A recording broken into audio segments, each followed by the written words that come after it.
Hello everybody, Griever84 here with another long form tutorial video here. This time I'm going to be showing you guys how to make my automatic Volt Goat farm that everyone sees on my live stream and is always asking about. So we start off, we got our little goat herd here, and to start the whole process off, you're going to need to go to the lunar island and get yourself an anemone trap. Now, this anemone trap you place down, I place it down in the middle of a single tile because you're going to need this to be as compact as possible. And now, obviously, you can see I'm using a few mods here, but everything that I do is possible for you console players as well. So I just want to let you know at the beginning of the video that if you play on console, this same build works in the exact same way.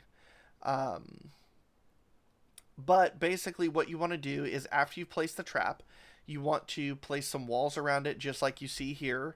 Like I said before, you want to make it as compact as possible because you're going to need the trap to be able to attack the eventual goat that you're going to place inside there. Now, once you've done that, what I usually do is I go to another part of the world that I don't often visit,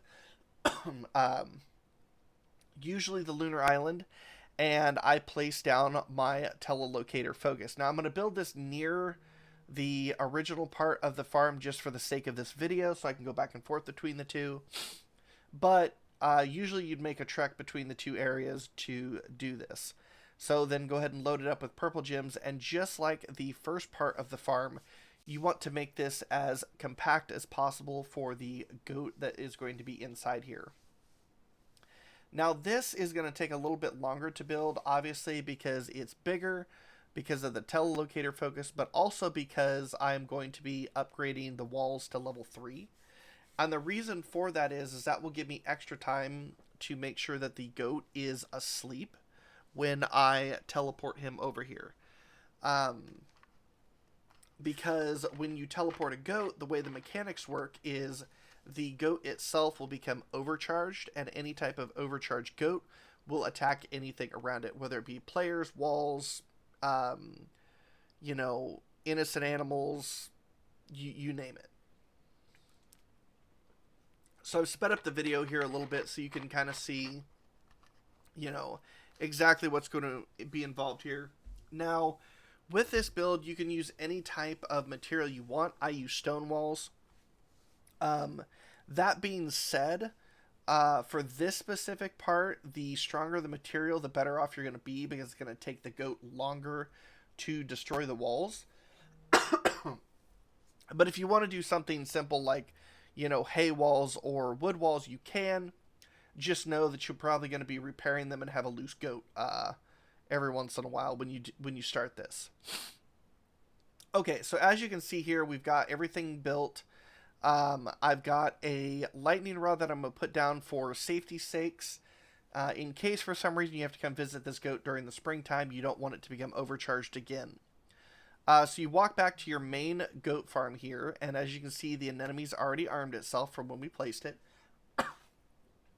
So now we're going to prep our goat herd. So we've got 3 goats here. The first thing we're going to do is remove the extra goat. So just do a little bit of fighting here.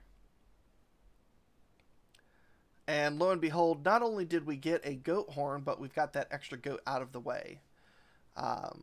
So the next part is to move our goats into place. And this is kind of a painstaking process for anybody who's ever actually moved goats before in a world. The easiest way to describe it is the fact that as a player, you need to move the goats forward a couple of in-game tiles, and then wait for them to walk back towards you, and then walk up to them so they move forward again. This will slowly move the spawn point of the herd, which is very important because you want that spawn point to be inside where the goat is going to be with the anemone. So, as you can see there, I just teleported the goat for safety.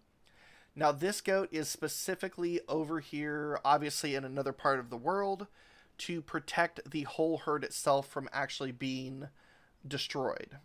Because The way the anemone works is it doesn't stop if there's only one goat left.